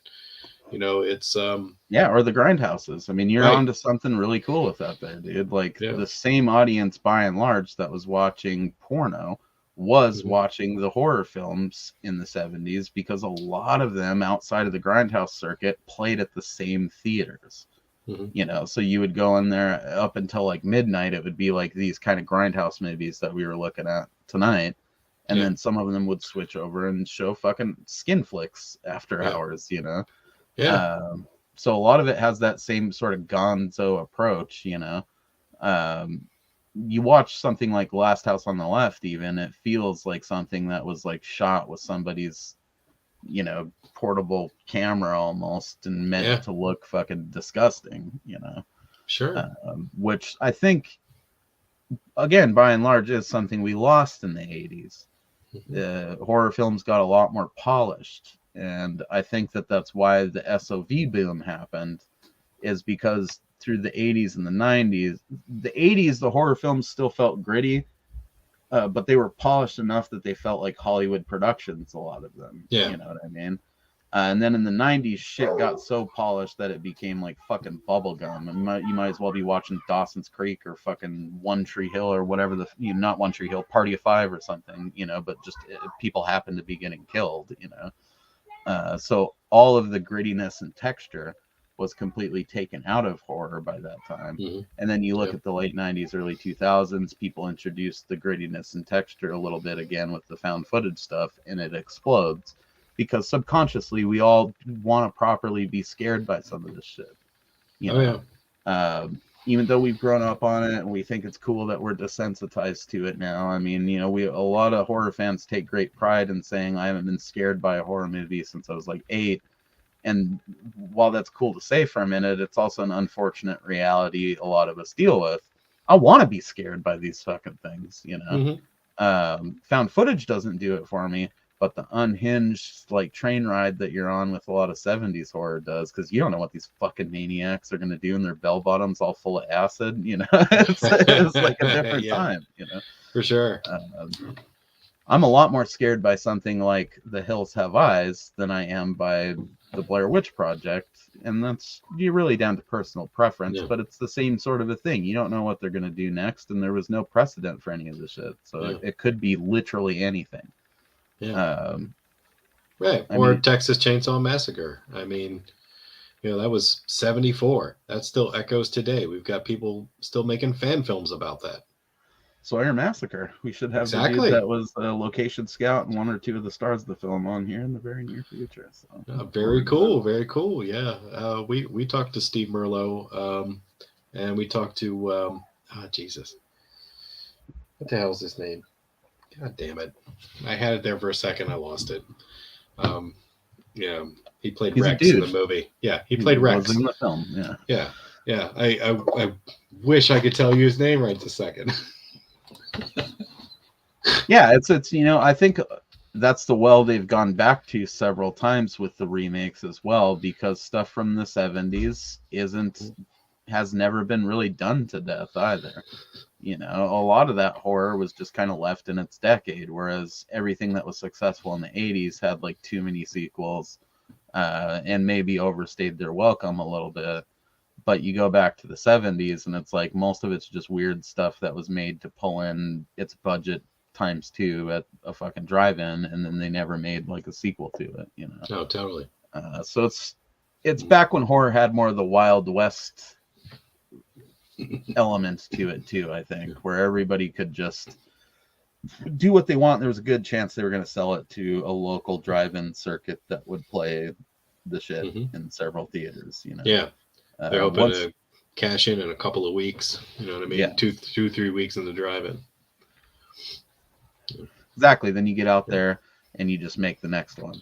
I mean, Right. the system that was put in place in the 50s and then thrived in the 60s was still very much strong in the 70s with that stuff. Yeah. Once you got into the 80s, it was more the localized. I mean, stuff still played the drive-in, but it was less essential. It was more like the grindhouse sleazy theaters, you know. And then a lot of it was getting just straight up nationwide distribution with the advent of the video store and the VCR and all that good stuff. So there's something also about the 70s horror that feels like you're looking at like stuff that was almost like lost archives, you know, like you've uncovered some sleazy old thing that was maybe meant to be forgotten, you know. Yeah. Whereas the 80s stuff was done with the intention of it being mass fucking produced, you know. Right. Some of the 70s stuff is just totally tawdry and gross and weird, and like it was never really meant to be seen by more than like a few thousand people on like some East Coast drive-in circuit, and then they just threw the negatives away sometimes or gave them to other people to like use free of use, or half the shit was shot on just old film stock anyways, like the ends of shit that people didn't use for the previous movie, you know. It's also the era of changing titles on films just rampantly to resell them to new drive-in circuits, even though it's the same film, which is a hilarious thing that we'll definitely do like a rad mixtape special on at some point, where we talk about horror advertising and the sleazy tactics that would go into that back in the day. You know, just as a quick example, we could take this podcast, retitle it something else, and then just show it in the fucking next region as if it was a new film. But really, it's like something from 2 years earlier that already ran the circuit on the East Coast. Kind of thing. Put subtitles on the bottom. Oh, that name I couldn't remember. William Instone. So I apologize, William. I forgot your name. Rex in the Sawyer Massacre. So we talked to him too. He's a really cool dude. If you get a chance to talk to him, totally do it. Because, he's definitely pretty awesome. will, man. If you want to put in a good word, I won't complain. Cool. It doesn't look like we have any. Oh, we do have some more comments over here. Okay. Oh my God, the teeth and the tits. I believe she's talking about the vampire hookers. Yeah. Those teeth did still look pretty funny in his old fucking mouth. I love you, John Carradine. Rest in peace. For sure. And then she says, I ain't never in a gray area. If you want to clarify what you mean there, we'll certainly read it out. I'm sorry I didn't catch those sooner. I was involved in the conversation with this handsome fella right here. Oh, I know, right? So if you had to pick a favorite horror film from the 70s, what would that be? Well, I don't know. I got to go back to my roots. You know, it's like there's so many good ones. I mean, I do love the Texas Chainsaw Massacre. That one's really awesome. And that's definitely above The Exorcist for me. And if I was going to pick, you know, one that I truly, truly loved, it'd be all the way at the end of the 70s. And some people may say, that's not a horror movie, that's sci-fi. But I say it's go hard. to hell. Yeah. I say Alien is a horror movie, even though it is a sci-fi flick. It's a monster in a big dark house movie that Yeah. takes place in space. Get over it. It's not Exactly. fucking Star Wars. It's not Logan's Run. It's fucking Yeah. It's not Fucking love that exactly movie. silent running. It's fucking Alien, man. Come I on. will never, for the length of my life, get over that film. So, and it's probably because I was really young when I saw it. But at any rate, that's top of the pile for me. I got to go there. I think for me, Alien is a close contender because it was technically the first horror film that I ever saw was Alien. I was 5 or 6 years old. I want to say 5, but I always feel like 6 is probably more accurate. Snuck out behind the couch, busted my parents watching it, and like managed to stay hidden ninja style for like up until the chest burster scene, and then I reacted audibly, I guess. And they found me out. Thankfully, they were cool enough to just like put me on the couch between them and finish the movie with me, and it blew my fucking mind. I mean, if it wasn't for that moment, might not be here with you right now. Yeah, exactly. But I think honestly, for me, it's a toss-up. But well, really, it's Black Christmas. Oh shit! That's the one. I want to say Death Dream by Bob Clark, which I think came out a couple years earlier. It's right around the same time. I feel like it's like an early mid-70s movie as well. I guess I could check. We do have the power of the internet. We do. It's not like I have to type this in with Morse code or anything. But it's, Death Dream does rule, but there isn't the level of like nostalgia or I guess yearly obsession. Yeah, it was 1974 for Death Dream. There isn't the same level of nostalgia or obsession that I have with Black Christmas. I just love everything about it. Especially once, there was that whole trend where people were like, Black Christmas, fuck Halloween, Black Christmas was like the OG 70s slasher, which as we've seen isn't true. There was clearly other slashers happening. I mean, we've showcased at least 1 or 2 of them tonight.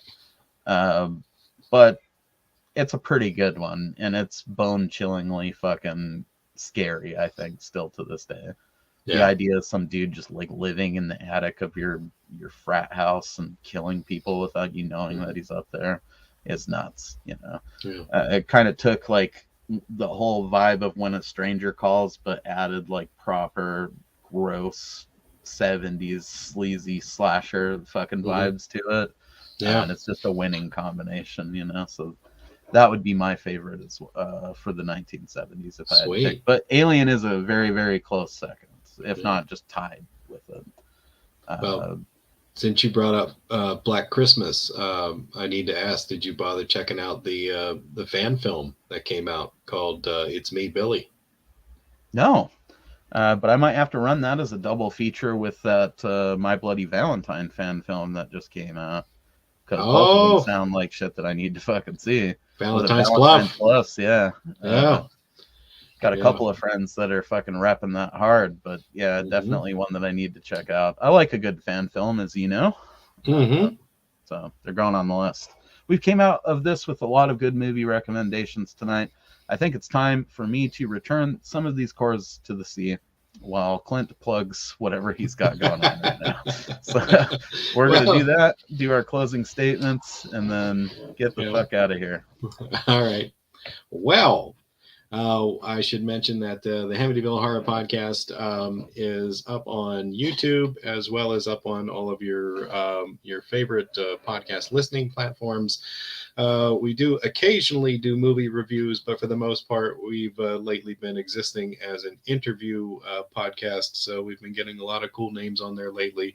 A few of our unreleased episodes that should be coming out soon. Let's see, we've got Danny Hassel's going to be coming out. We've got Eileen Dietz. We're going to have her out soon. And there's a few extras there. We like to do a live stream every now and then. We've been diving deeper into the indie film scene. So I will say that indie films are becoming a passion of ours now. We're really getting involved with some of the directors and filmmakers that are making some of the cool shit that we want to see right now. And we're talking to a lot more of them. So yeah. Check out our YouTube channel, the Hamityville Horror Podcast. Definitely do it. Yeah, you guys have been doing good shit for indie stuff since the early days. Yeah, I've done several things over there with these guys. It's a great channel, great podcast, great group of people. Don't just check out their YouTube channel and their Podbeans or whatever, your Dizzos and Dazzos and wherever the fuck your podcasts are available.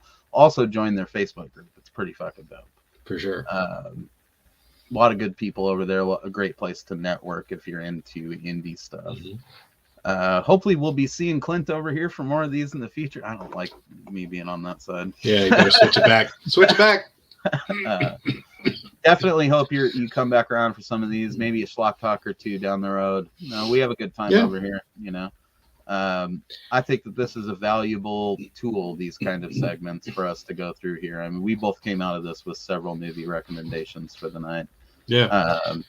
I really enjoyed the blind react to those trailers. That was pretty cool.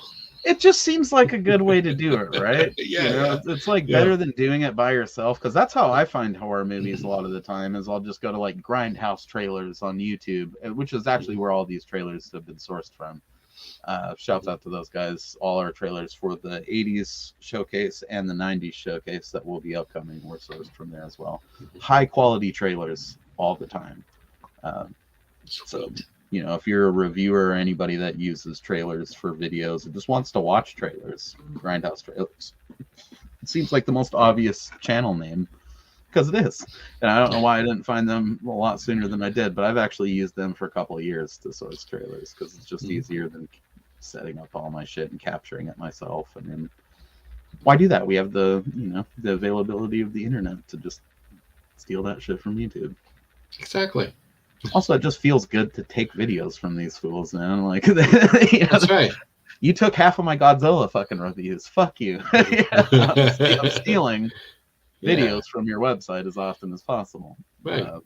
Thank you, Internet. Yes, specifically YouTube. But yeah, we're also going to be, doing some stuff in the future with more interviews. Slutty the Clown and old Dick Bacon over there are going to be coming on here in the future. Yeah, they're a good time. They really are. They're good people. I mean, look no further than this comment exchange. Aliens is better, but yeah, I don't know. Would have felt guilty going with Alien, because I mention it so often because it was my first horror film. So it's kind of like one of those it goes without saying kind of things, Yes, at the end of the day, I probably like Alien better than Black Christmas, So I guess you can't trust my ratings, but Black Christmas is a lot of fun. So if there was a close second, I mean, if we're doing top 3 from the 70s, Hills Have Eyes for sure. It is right there with it. I mean, that was my Texas Chainsaw Massacre, is the way I always look at it. It was that first like disgusting backwoods sort of horror that I ever saw, and it just left a lasting impact on me there. What else we got? We just recently did a discussion for Cat Soup, which was Brandon's bonus episode that he chose while Cody is sailing the high seas. Really fucking weird anime short film that I would put it right up there with like Eraserhead and Tetsuo the Iron Man and Begotten, or like any of that just deranged, weird sort of stream of consciousness insanity. Definitely worth checking out. Freely available on YouTube. Cat Soup 2001. Just look it up. We also did a discussion with old Matthew Bruzzo, I believe is how you say his name, or Bruzzo, from the Camp Murder cast on Camp Murder, the movie that came out like year before last. I think it's 2021. That sounds right. Yeah. Yeah, it was Mark Polonia film done with Will Colazzo and that whole crew of people. They recently were out shooting Amityville Turkey Day. So that's, along with our buddy Forrest, he joined us for the Camp Murder discussion as well. It was a good time. We also recently linked up with Alex Leba, who is like a physical media collector on YouTube, and he did this thing called the Alex Leba movie, which is just one of the most beautiful pieces of YouTube filmmaking I've ever seen. So if you're into like sort of a pseudo documentary coming of age film about, you know, physical collecting and the toll it can take on your life, and, you know, the trials and tribulations of being somebody that makes YouTube and balancing that with the relationships you have with people in the real world. The Alex Leba movie is definitely something that you need to fucking see. I saw that at, you know, it's every now and again there's a movie you see at exactly the right time of your life. You know what I mean? Where it, like, I think that movie had more of an impact on me than anybody else that we did it with, and the dude who suggested it. You know, like, it was, I went into it fully thinking I was gonna fucking hate it, because it was like, oh, it's like this dude that does a YouTube channel that made a movie, you know. But man, was that thing powerfully good, you know. And it's one of those movies, like, when you finish watching it, you'll kind of take a step back and look at your life and sort of think about how you're doing things and whether that's a sustainable way of doing them to build a proper future, you know. Also made me take a lot of stock in how much physical media collecting means to me. As you guys can see, I do quite a bit of it. And I'm going to be slimming down my collection to what needs to be there. And that's something I never thought that I would consider doing until I watched the Alex Leba movie. So it was almost like a weird intervention that I needed to have happen in my life was the Alex Leba movie.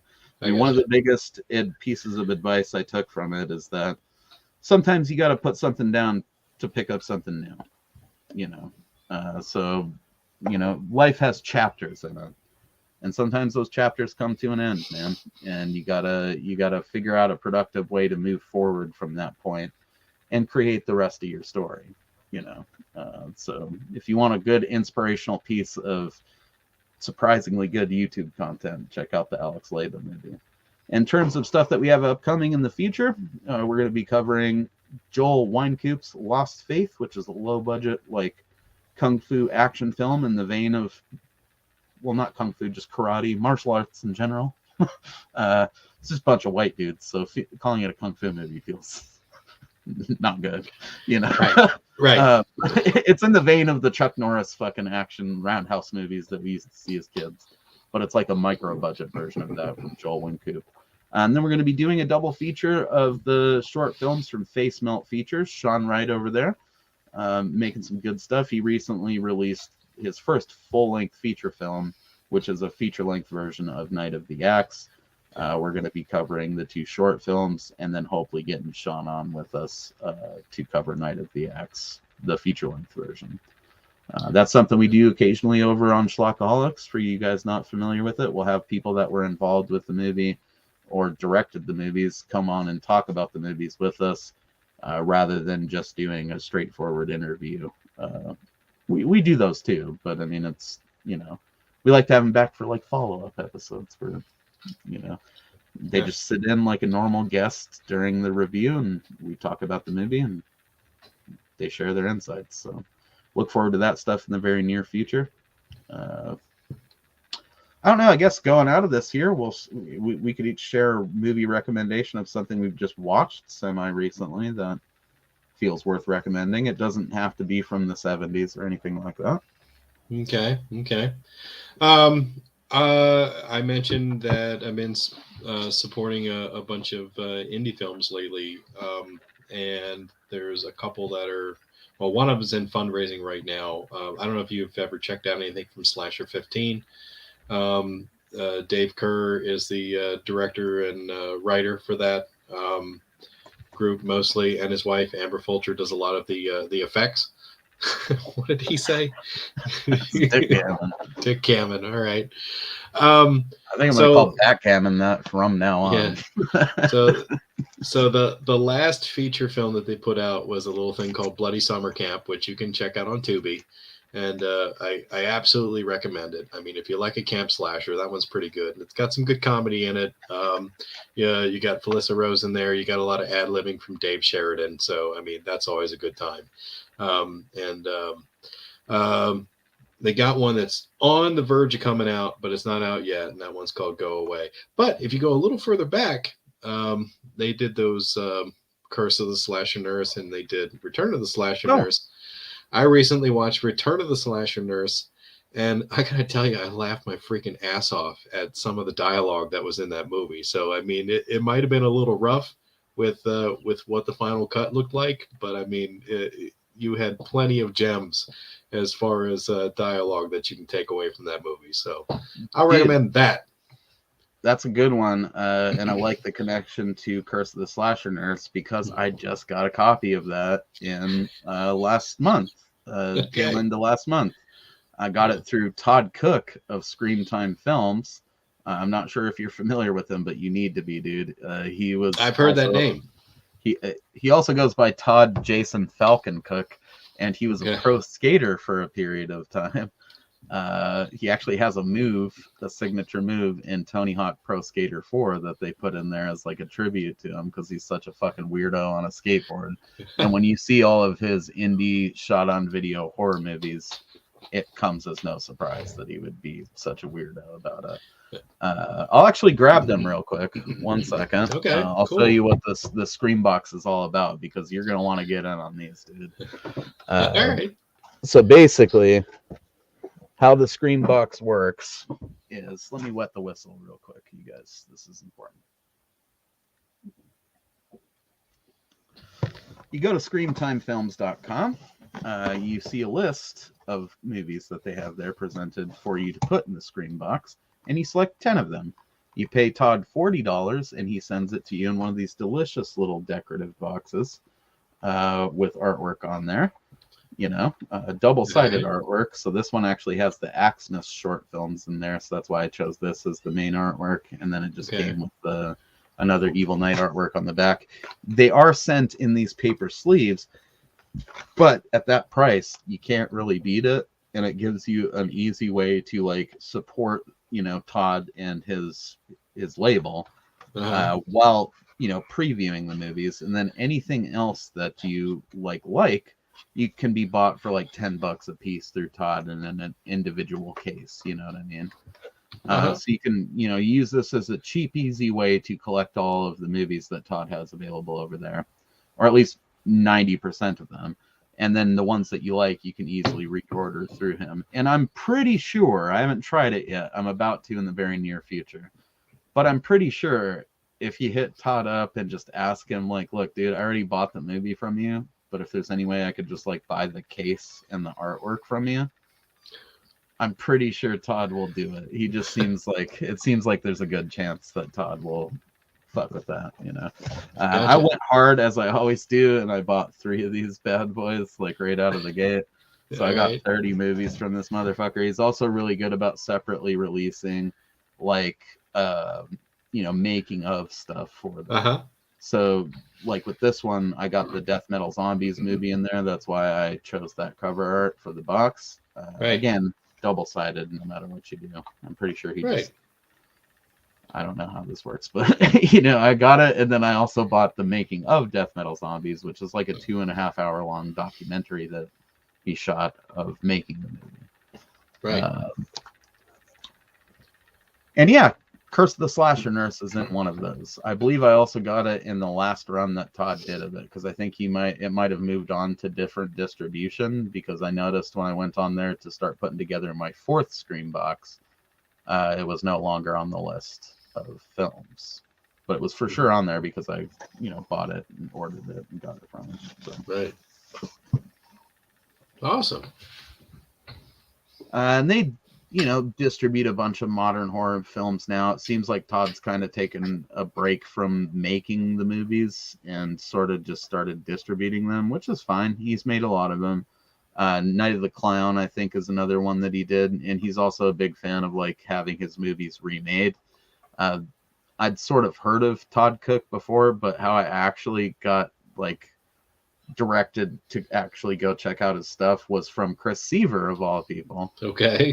Because Chris Seaver's Evil Night is a remake of Todd Cook's Evil Night from the 90s, you know. Okay. So you use the same mask and everything, and it's one of Chris's better movies, in my opinion. Wow. So yeah, after doing we did a discussion of Evil Night for Schlockaholics, and yeah, I decided to finally go over and check out Todd's stuff, and it's like, oh shit, I kind of knew about this guy because of skateboarding, and Like he's the first dude to do a dark slide in a mini ramp, which is pretty cool. Yeah. Dorky as fuck. It doesn't look good. It's not a move I'd recommend you use in a mini ramp. It looks pretty terrible. But Todd did it. He fucking did it. And so yeah, I kind of knew of him through skateboarding, and it turned out I'd seen something on Death Metal Zombies as part of like this SOB showcase thing back in the day. So if you're into shot on video horror films and then like modern indie films, definitely check out Scream Time Films and get in on some of these Scream boxes, baby. $4 movies, you know, 10 of them for $40 in That's a pretty little good. decorative case. I mean, you probably spend half that to get a Mill Creek thing where they're like in just one decorative box. It's actually not a good point to make because those are pretty cool too. I was going to try to be like, you know, you only get like one cover art with this one, but on these you get two. But I guess on those Mill Creek box sets, they usually put some movie artwork on the back as well. So. Yeah, that's kind of, you know, I don't know really where I was going with that, but check out those Scream Time films all the same. Yeah.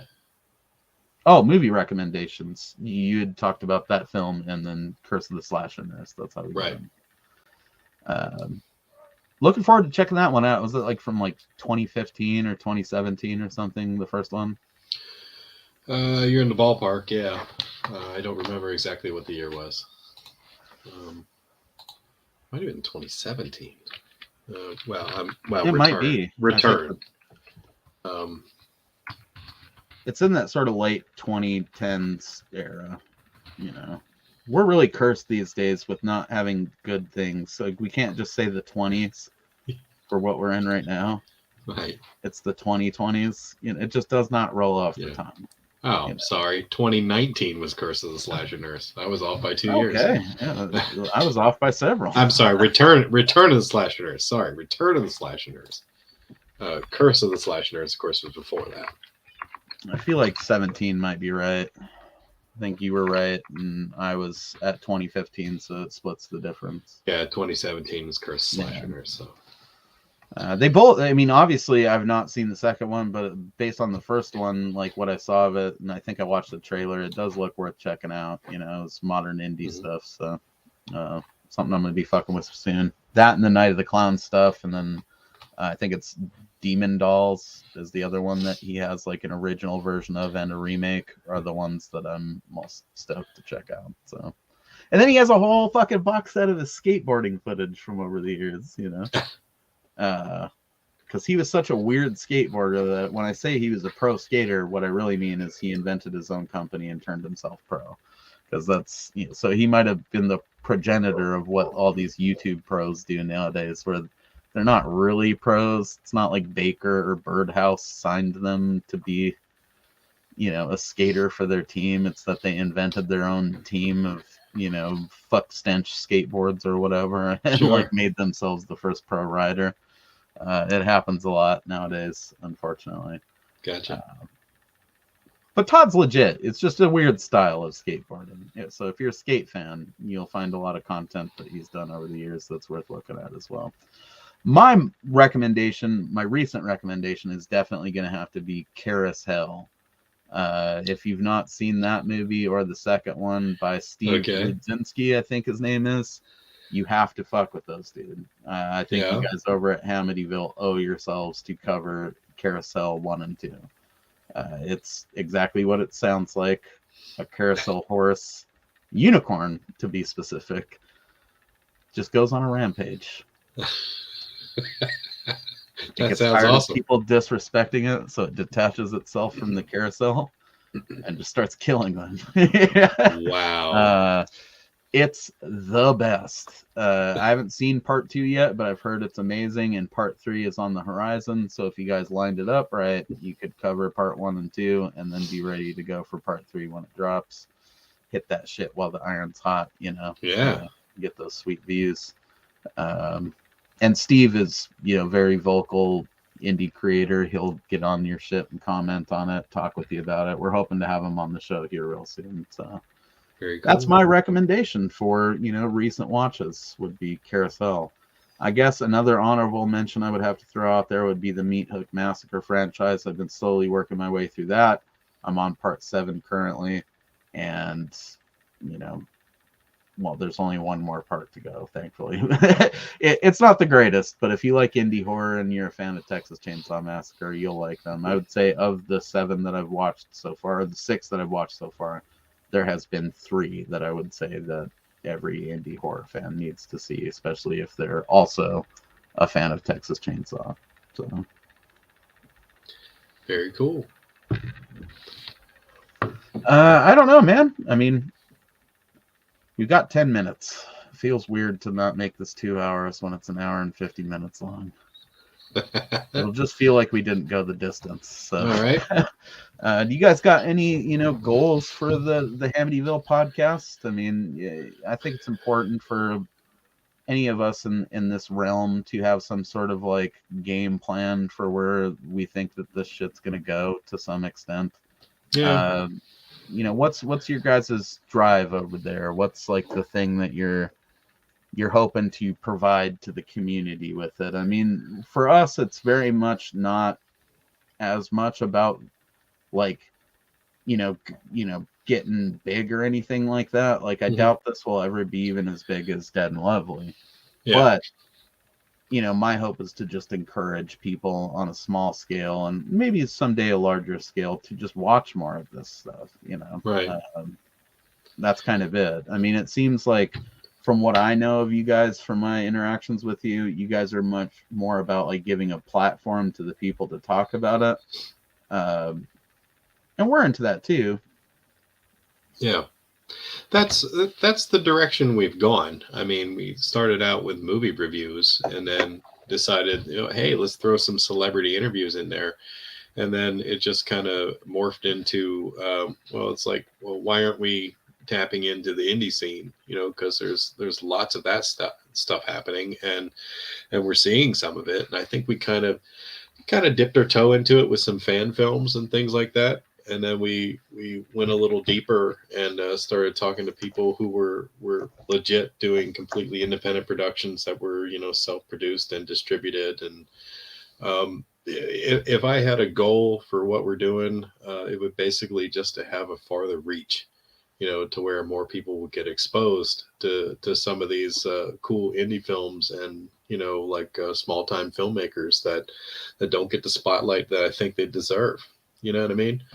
Sure. That's a little lofty goal, I think, but we at least get to talk to them and enjoy what they've done, and the people who are part of our Facebook group will get some exposure to it. So maybe it helps. It does help for sure, dude. I mean, there's several people I only know about because of the time I was hanging with you dudes and like shit that I've seen shared around adjacent to you guys or in association with you guys since. It's working. It might not translate to individual views on our shit, but it's getting the word out there in one way or another. I mean, I think that's kind of our goal too, is to just get out there to where more people are seeing it and getting around to checking the stuff out. But also at the same time, I definitely have not done as much as I should to advertise this channel. Yeah. I think there's part of me that wants it to be the Cult Classic channel where the people come and just hang out and talk about movies with us sometimes. Yeah. A big goal of mine is to get dudes like Joe Sherlock or Chris Seaver, which has been working out real well, on to just talk about other movies too, like not even just the movies that they made. I think it's easy with this shit to forget that the guys that make this stuff are also fans of it a lot of the time too. Right. So I guess we're for my money, we're working more towards the fan end of it, Yeah. We'll probably never be as big as you guys or like Dead and Lovely or any of that shit, but we'll be that show that like hopefully, people like that want to just come on and chill, dudes like you guys. Another thing that I'm like trying to shop with the boys is doing like fan showcase interviews where instead of just interviewing like a dude who directed whatever movie, we just find or have nominated for us a B-movie super fan to talk to. Just some other dude that's like us, that's like really into it and has a long history with it and is passionate about it, and give them a chance to tell their story and showcase, you know, the filmmakers that they love and all that stuff. So yeah, that's cool too. Because you might learn, you know, about a filmmaker that you didn't previously know about, or understand something about the product or art that somebody else is putting out that you just kind of overlooked before. You know, I like that, taking a deep dive with somebody who's really passionate about something, even if they didn't have a hand directly in it. That's cool. Yeah, or I mean, just even like I said, you know, doing the fan showcase, fan spotlights is what I call them in the graphic that I made. But it's more like, you know, letting them tell how they got into horror and how they got into like the B movies and all that. So, like their sort of story, you know, interview them like you would a filmmaker, but let them just tell like their journey with the fandom of it, you know. I thought it would be, it could be something cool that, you know, most other shows aren't really doing. It's the obvious thing to think of, like, oh, this guy was in this movie, so we'll talk to him about that. Or like, you know, this dude directed this thing, so obviously he's the dude we would have on. But it's like, I want to talk to the guy who owns that movie on like every format, you know. Right. Like I want to talk to those super fans as well. I think that there's something to be said about that with the indie horror community or just horror in general.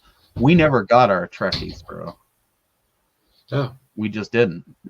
You know, we've got small versions of our Trekkies over the years, but we never got our Trekkies. We you know, we know most of those fucking people that support this shit and make it possible haven't got their flowers for it, you know. Like they're just sort of the unsung heroes in the background that fund the Indiegogo campaign, and fund 100 of them in a year or some shit, like old Matt Skinner, but don't ever get like interviewed for what they're bringing to the table or like their clear passion about it, you know. So that's kind of the main thing I want to branch into this year in 2023 is getting some fan spotlights going on. So not fans of us, obviously.